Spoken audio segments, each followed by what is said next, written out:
Hi welcome to Suman TV. Digestion.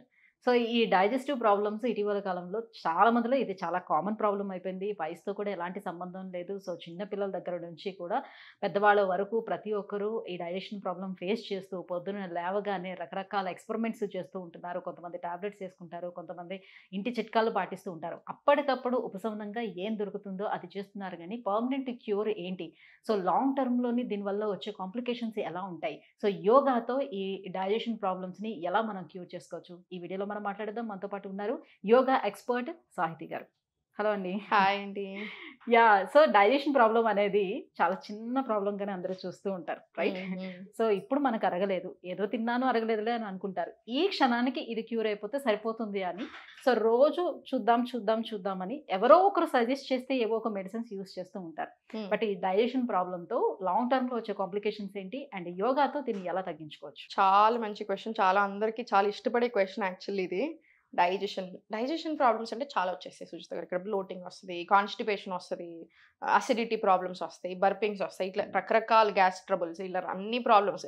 మీరన్నట్టు చాలా చిన్నగా చూస్తారు. కానీ గట్ హెల్త్‌కి మనం బాగా ఎక్కువ ఇంపార్టెన్స్ ఇస్తాం. మోడర్న్ సైన్స్‌లో అయినా, ఆయుర్వేదాలో అయినా ఇక్కడ. ఇప్పుడు ఎస్పెషల్లీ యోగిక్ సైన్స్‌లో మనం మార్నింగ్ లేవగానే గంటలోపే మనకు మోషన్ క్లియర్ అయిపోవాలి. గంటలోపు క్లియర్ అయిపోవాలి. మీకు రోజంతా ఎన్ని సార్లు పోతున్నారు అనింది పక్కన పెట్టినా కూడా మనం లేచిన వెంటనే మనకు మోషన్ క్లియర్ అవ్వాలి. అది ఒరిజినల్ పద్ధతి. అది మంచి విషయం. కానీ చాలా మంది ఏంటంటే అసలు 2, 3 రోజులకు ఒకసారి మోషన్ వెళ్ళడం కూడా నార్మల్ అనుకుంటున్నారు.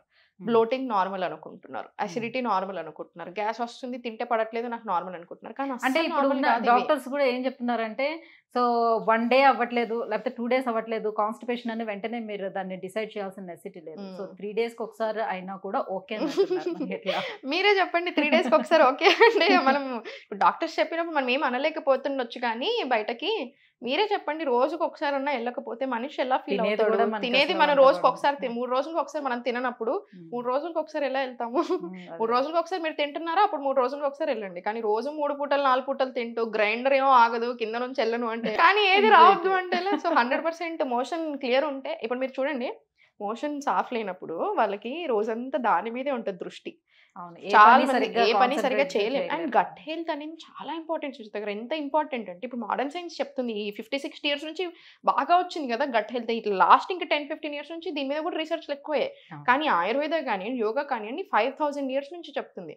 డైజెషన్ సరిగ్గా అవ్వకపోతే మూల కారణం అంటారు. 96% ఆఫ్ ద ప్రాబ్లమ్స్ డైజెషన్ సరిగ్గా లేకపోవడం వల్లే వస్తాయి. 96-97% ఆఫ్ ద ప్రాబ్లమ్స్ ఇక్కడ మనం మాట్లాడేది. సో అట్లాంటిది అంటే ప్రతి problem and gut brain axis అంటారు. మీకు మోషన్ సరిగ్గా వెళ్ళినప్పుడు మీకు అసలు అరగట్లేదు తినింది ఏదన్నా. మీరు చూడండి మీకు మైండ్ సరిగ్గా పని చేయదు. మనకి హెడేక్స్ వస్తాయి. ఫుడ్ సరిగ్గా అరగలేదా హెడేక్స్ ఎక్కువ వస్తాయి. మైగ్రేన్ ఉన్న వాళ్ళకైతే ఇంకా చాలా అసలు అన్‌ఈజీగా extraordinary ఉంటుంది. అయిపోతది. దేని చాలా మీద అన్‌ఈజీగా కాన్సంట్రేట్ ఉంటుంది. చేయలేము. కాన్సంట్రేషన్ స్ట్రెస్ ఎక్కువ అవుతది. ఆలోచన విధానం మారుతది. At the end of the day బాడీలో అన్ని ఇంటర్‌లింక్డ్. మనం ఇక్కడిది ఇక్కడే చూస్తాం. ఇక్కడికి అన్నిటి మీద ఉంటూనే ఉంటది ప్రభావము. సో ఫ్రీ అవ్వాలి. మోషన్ ఫ్రీ అవ్వాలి. అట్లా తిన్న ప్రతి దానికి బ్లోటింగ్ రాకూడదు. ఏం తిన్నా గ్యాస్ వస్తుంది. ఏది తిన్నా పడట్లేదు. అది చాలా పెద్ద ప్రాబ్లమ్. సో దానికి చాలా సొల్యూషన్స్ ఉన్నాయి. యోగాలో చాలా ఆసనాస్ ఉంటాయి మనకి. ఇప్పుడు ఫస్ట్ డే నుంచి మార్నింగ్ నుంచి రొటీన్ చాలా ఇంపార్టెంట్. మార్నింగ్ లేచాక మీరు ఆయిల్ పుల్లింగ్ బ్రష్ చేసుకున్న తర్వాత టంగ్ క్లీనింగ్ చాలా ఇంపార్టెంట్. చాలా మంది టంగ్ క్లీనింగ్ చేతులు వేస్తారా? చేతులు వేయకూడదు. తెమడ కాదు మనకు పోవాల్సింది. తెమడతో పాటు టాక్సిన్స్ పోవాలి. టంగ్ కలర్ ఉంటుంది. డిస్కలరేషన్ వస్తుంది. వైటిష్ వస్తుంది. ఎస్పెషల్లీ మనం ముందు రోజు బాగా తిన్నప్పుడు ఏదైనా అంతా ఇట్లా నోట్లో వాసన వచ్చేస్తుంది. అందరికీ పొద్దున్న లేవగానే. సో మనం టంగ్ క్లీన్ అది స్టీల్ ఆర్ కాపర్తోనే తీసుకోవాలి. అలా మనం టంగ్ క్లీన్ చేసిన నోట్లో అదంతా టాక్సిన్స్ ఆ బ్యాడ్ బ్యాక్టీరియా అంతా పోవాలి. సో మన అంతా ఇది క్లియర్ అవుతుంది. ఆ తర్వాత ఏంటి మీకు వెంటనే కొంచెం ఫ్రెష్ అనిపిస్తుంది. అందుకే బ్రష్ చేసుకున్న వెంటనే నిద్ర మొత్తం వదులుతుంది. ఫ్రెష్ అనిపిస్తుంది. బ్యాడ్ బ్యాక్టీరియా పోతుంది. టాక్సిన్స్ ఎలిమినేట్ ఈ అయిపోతుంది. బ్రష్ చేసుకునేటప్పుడు కూడా చాలా మంది చాలా పెద్దగా శబ్దం చేస్తూ లోపల అలా అనకూడదు. యాక్చువల్లీ మంచిగా మొత్తం అంతా కూడా తీస్తారు కదా, ఒక పసరు లాగా వస్తూ ఉంటుంది. అది వచ్చేస్తే అవును. చాలా రిలీఫ్ రిలీఫ్ అనిపిస్తుంది. అనిపిస్తుంది. చాలా అది మంచిది అని కూడా చాలా మంది చేస్తూ ఉంటారు. కానీ ఇది నాలుక మీద ఎంతవరకు? వేలేస్తారు కానీ నాలుక మీద ఉన్నది తీసేరు. లోపటి తీస్తారు. అదే మొన్న ఒక డాక్టర్ వీడియో చూసాను దీని మీద జోక్. ఎందుకండి ఇలా వేసి మొత్తం చేస్తున్నారు? మంచిది కాదు అసలు మనకి లంగ్స్ కి కూడా అది ఇబ్బంది పెడుతున్నారు. అలా చేయొద్దు అని. సో మార్నింగ్ లేచాక ఇదంతా అయిపోయిన తర్వాత మళ్ళీ ఆసనాల లేదా వజ్రాసన మల్లాసన ఇండియన్ టాయిలెట్ పొజిషన్ ఏదైతే ఉందో సుజిత గారు యూజువల్గా మనం ఎప్పుడు ఇంతకుముందు అక్కడే కూర్చోం. లాస్ట్ 10-15 ఇయర్స్ నుంచి 10 ఇయర్స్ నుంచి మారింది, కానీ అంతకుముందు అంతా ఇండియన్ టాయిలెట్లో కూర్చున్నాం. మనం ఇండియన్ టాయిలెట్లో కూర్చున్న పొజిషన్ రాగానే కూడా మనకి మోషన్ కోలన్కి చాలా చాలా మంచిది. అండ్ ఆల్సో మోషన్ ఫ్రీ అవ్వడానికి బాగా హెల్ప్ అవుతుంది, చాలా తొందర అయిపోతుంది ప్రాసెస్. అండ్ సెకండ్ వచ్చేసి ఏంటంటే మనం మల్లాసనాలు ఇంతకుముందు కూర్చున్నాం కదా, అంటే ఇండియన్ టాయిలెట్స్లో రోజుకి 5-6 సార్లు అయినా బాత్రూమ్కి వెళ్ళే వాళ్ళం కదా టాయిలెట్ పర్పస్. సో మీరు అట్లీస్ట్ ఒక 5 నిమిషాలు కూర్చోగలుగుతున్నారు. స్పైన్ చాలా బాగా స్ట్రెంగ్తెన్ అవుతుంది. స్పైన్ స్ట్రెంగ్తెన్ అవ్వడానికి one of the main asanas ఏదైనా ఉంటే మల్లాసన వస్తుంది. రిప్రొడక్టివ్ ఆర్గన్ సైడ్ ఫ్లో చాలా బాగుంటుంది, పెల్విక్ ఆర్గన్ సైడ్ అన్ని. సో ఎలాంటి ప్రాబ్లమ్స్ రాకుండా ఉంటాయి ఆడవాళ్ళకైనా మగవాళ్ళకైనా. సో ఇన్ని రీజన్స్ ఉన్నాయి మనం కంప్లీట్ గా ఇండియన్ టాయిలెట్స్ అవునా మనం పోయింది. సో అందుకని అలా ఎక్కువసేపు కూర్చోవటం వల్ల కూడా మీకు వెరికోస్ వెయిన్స్ వస్తాయి, సో చాలా ఇష్యూస్ ఉంటాయి. అలా ఎక్కడ ఎవరు చెప్పారు? ఇప్పుడు మోషన్కి వెళ్ళేటప్పుడు నేను వెస్టర్న్ లో కూడా ఎలా వెళ్ళాలి తెలుసా? ఇప్పుడు ఫర్ ఎగ్జాంపుల్ మన వెస్టర్న్ ఉంటది కదా, కాళ్ళ కింద ఇలా స్టూల్ ఉండాలి కంపల్సరీ. మీ బాత్రూమ్స్ లో కూడా ఈవెన్ వెస్టర్న్ టాయిలెట్ లో ఉన్న కింద కంపల్సరీ స్టూల్ ఉండాలి. ఈ పొజిషన్ ఏదైతే ఉందో ఈ పొజిషన్ లో మోషన్ చాలా ఫ్రీగా వస్తుంది. సో ఇది చాలా ఇంపార్టెంట్. అండ్ మార్నింగ్ లేచాక మల్లాసన లేదా వజ్రాసన మీరు అక్కడ చేయలేకపోతున్నారు, కూర్చోలేకపోతున్నారు ఎక్కువసేపు, కాబట్టి ఇక్కడ ప్రెసెంట్ సపరేట్ ఉండాలి. ఈ రొటీన్ ఏదైతే ఉందో మార్నింగ్ మల్లాసన లేదా వజ్రాసనలో వామ్ వాటర్ తాగుతాం చూసారా, 1 గ్లాస్ నుంచి 1 లీటర్ వరకు తాగొచ్చు. స్లోగా సిప్ బై సిప్ తాగాలి. అది చాలా చాలా మంచిది. వెంటనే క్లియర్ చేస్తుంది, కడుపు అంతా సాఫ్ అవుతుంది. ఆ తర్వాత మీకు చాలా ఆసనాస్ ఉంటాయి. 15 to 20 మినిట్ ఆసనాస్ ప్రాక్టీస్ చేసినాక కూడా మనకి మొత్తం క్లియర్ అవుతుంది. ఒకవేళ మీకు క్లియర్ అవ్వనట్టు అయినా కూడా అసలు మీకు మొత్తం మార్నింగ్ 8 లోపే మీకు అసలు 2 సార్లు 3 సార్లు కూడా వచ్చేస్తుంది. అంత బాగా క్లియర్ అవుతుంది. అండ్ ఇంకా కూడా మీకు క్లియర్ అవ్వట్లేదు, ఇంకా కొంచెం ముందు ప్రాబ్లం ఫుడ్. ఏం తింటున్నారో అబ్జర్వ్ చేసుకోండి. పప్పు నానబెట్టట్లేరు. ఇప్పుడు నేను ఈ వీడియో చేసినప్పుడు లాస్ట్ అసలు అది ఒక 10 మిలియన్ అలా పోయింది. అసలు అందరూ దాని కింద నాకు బయట కనిపించినప్పుడు కూడా మా అమ్మ ఫుడ్ పెట్టట్లేదండి మీ వల్ల అంటున్నారు. నేను నానబెట్టుకోమన్నానండి, తినొద్దన్నానని చెప్పానా? నేను నానబెట్టుకోవాలి అంటే మా అమ్మ ఫుడ్ అడగానే అది ఇంకా పప్పు నానలేదురా అమ్మాయి నానాలని చెప్పింది, సో మేము ఫుడ్డే పెట్టట్లేదు అని అందరూ నాకు గొడవ చేయడం స్టార్ట్ చేశారు. అసలు ఎంతమంది చెప్పారు అప్పుడు. సో డైరెక్ట్ గా ఉడకబెట్టుకోకూడదు, నానబెట్టాలి. కంపల్సరీ నానబెట్టుకోవాలి. ఏ పప్పు అయినా సరే, పెసర పప్పు అయినా సరే 2 నుంచి 4 గంటలు నానాలి. అప్పుడే మంచిది, డైజెషన్ సరిగ్గా అవుతుంది, అరగడానికి చాలా బాగా హెల్ప్ అవుతుంది. మీకు అయినా కూడా ఇంకా అది నానిన తర్వాత మీరు వండుకునేటప్పుడు పోస్ట్లో ఇంగు వేసుకోండి, అల్లం వేసుకోండి. మనకు ప్రాసెస్ ఉంది, జీలకర్ర వేసుకుంటున్నాం, ఇదంతా ఎందుకు సరిగ్గా అరగడానికి. వీటితో పాటు హర్బల్ టీ, CCFT అని ఒకటి ఉంటుంది, దాంట్లో ఒక ఇలాచి ముక్క వేసుకుంటాం. 500 ml వాటర్లో 1 స్పూను జీలకర్ర, ధనియాలు, సోంపు బాగా మరిగిస్తాం. 250 ml అవుతుంది, అది తీసుకుంటాం. అగైన్ ఇది మార్నింగ్ లేసాక చాలా మంచిది. ప్రూన్స్ నానబెట్టుకోవచ్చు, ద్రాక్షలు నానబెట్టుకోవచ్చు. ఎండు ద్రాక్షలు ఉంటాయి కదా, మనం తింటాం కదా, కిస్మిస్, raisins correct. So raisins soak చేసుకోవడం, అవి ఉబ్బుతాయి పెద్ద మార్నింగ్ లేసాక 5 to 6, చాలా చాలా మంచిది డైజెషన్ సరిగ్గా అవ్వడానికి. 1 స్పూన్ ఆవు నెయ్యి మనం తినే మీల్స్ లో ఎక్స్ట్రాడినరీగా వర్కౌట్ అవుతుంది డైజెషన్.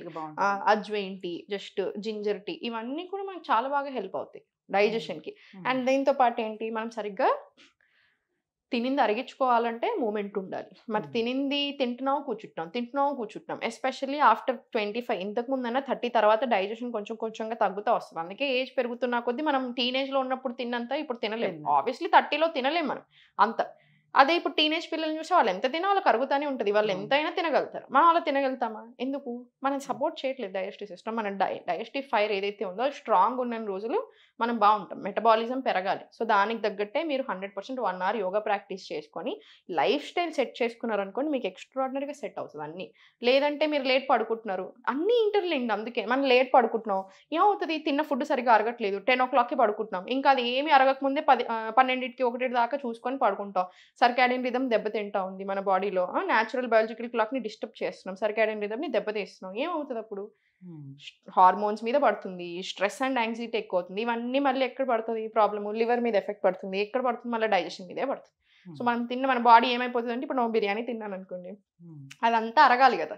అరగకుండా ఈ late sleepings, late night food eatings ఇవన్నీ చేయడం, యాక్టివిటీ లేకపోవడం ఏమవుతుంది, మన బాడీ ఎట్లా అంటే గివ్ అప్ ఇచ్చేస్తుంది. అరే నువ్వు బిర్యానీ తిన్నా, లివర్ కూడా ఇంకెట్లా అంటే నా వల్ల కాదు ఇంతగానో క్లీన్ చేయడము, నేను 40% చూసుకుంటాను, ఇంకా నా దేవుడి దయ అన్నట్టు అయిపోతుంది. సో మిగతా 60% అంత ఏముంటుంది మన బాడీలోనే అక్యుములేట్ అవ్వకుండా కూర్చుంటుంది. సో ఎంత ప్రాబ్లమ్స్ చేసుకుంటున్నాను చూసారా. So everything interlinked. నేను ఒక చాయ్ తాగేసి నా హెల్త్ ప్రాబ్లమ్ సెట్ అవ్వాలి అని అవ్వదు, నేను ఓన్లీ ఎక్సర్సైజ్ చేసిన ప్రాబ్లమ్ సెట్ అవ్వాలన్నా ఫస్ట్ రూట్ కాజ్ ఏంటో గమనించుకోండి. ఎక్కడో పడట్లేదు మీకు, ఏదో పడట్లేదు, మిస్టేక్స్ జరుగుతున్నాయి, సెట్ చేసుకోండి. హోల్ గ్రెయిన్స్ తినండి, మీ బాడీ చెప్పే మాట వినండి, ఏం తింటే పడుతుంది, ఏం తింటే పడట్లేదు రాసుకోండి.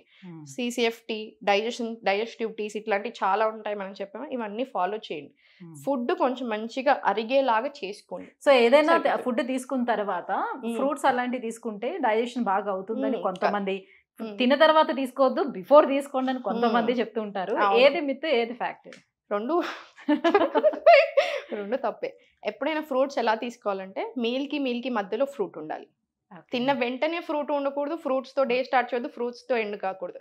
మనకి ఫ్రూట్స్ తినింది కరెక్ట్గా మన బాడీకి పడాలి అంటే మీల్కి మధ్యలో ఉండాలి. అంటే ఇప్పుడు మార్నింగ్ మీ బ్రేక్ఫాస్ట్కి లంచ్కి మధ్యలో ఫ్రూటో, లేదా లంచ్కి డిన్నర్కి మధ్యలో ఫ్రూట్స్, అది చాలా మంచిది. మన బాడీ చాలా బాగా పడుతుంది, చాలా మంచిగా అబ్జర్వ్ చేసుకోగలుగుతుంది, స్పైక్ కూడా అవ్వదు. సో ఈ రకంగా మనకి చూసుకుంటే చాలా మంచిది. సో డైజెషన్ విషయానికి వస్తే ఏంటి, ఇప్పుడు మీరు అన్నట్టు ఫ్రూట్ కాదు, మనం తిన్న వెంటనే వజ్రాసనాలో 1 to 2 minutes కూర్చొని తర్వాత ఒక 15 minutes వాక్. మీరు ఆఫీస్లో ఉన్నా సరే, ఏమనంటే నేను ఆఫీస్లో ఉన్నాను కదండి ఎలా అంటారు, ఆఫీస్లో లేచి ఒక ఫుడ్ తిన్నాక ఒక 10 నిమిషాలు అక్కడే నడవండి, ఎవరో ఆపుతారు మనల్ని. నైట్ ఒకవేళ మీకు అసలు నిజంగా కుదరట్లేదు ఆఫీస్లో కూర్చున్నప్పుడు, డిన్నర్ తర్వాత ఇంటికి వెళ్ళాక నన్ను నడవండి, ఇంట్లోనే నడవండి 15 minutes, చాలా మంచిది. మీకు నిద్ర బాగా పడుతుంది, స్ట్రెస్ కంట్రోల్ అవుతుంది, డైజెషన్ మంచిగా బూస్ట్ అవుతుంది. ఎన్ని అవర్స్ చేసుకోవాల్సి ఉంటుంది యోగా పర్ డే లో? 1 hour చాలు. 1 hour చేయడానికి నేను ఇంత కష్టపెట్టాల్సి వస్తుంది, అందరినీ కష్టపెడుతున్న ఫీలింగ్ వస్తుంది జనాలకి. ఫస్ట్ ఒక గంట సుజిత గారు, గంట బేసిక్ మన కోసం మనం గంట ఇచ్చుకోలేకపోతే మాత్రం నిజంగా ఎవరు ఏం సరే, ఒకేసారి గంట స్పెండ్ చేయలేకపోతే మార్నింగ్ 100%, ఈవినింగ్ 100% బ్యాలెన్స్ చేసుకోవచ్చు. మార్నింగ్ లేచాక నేను చెప్పినట్టుగా మోషన్ క్లియర్ అయ్యేలా చూసుకోండి, లేదు క్లియర్ అవ్వలేదంటే ఆసన ప్రాక్టీస్ తర్వాత అవుతుంది. ప్రాణాయామం పెట్టుకోండి, ఆసన ప్రాక్టీస్ ఉంటుంది, సూర్య నమస్కారాలు చేసుకోండి, రిలాక్స్.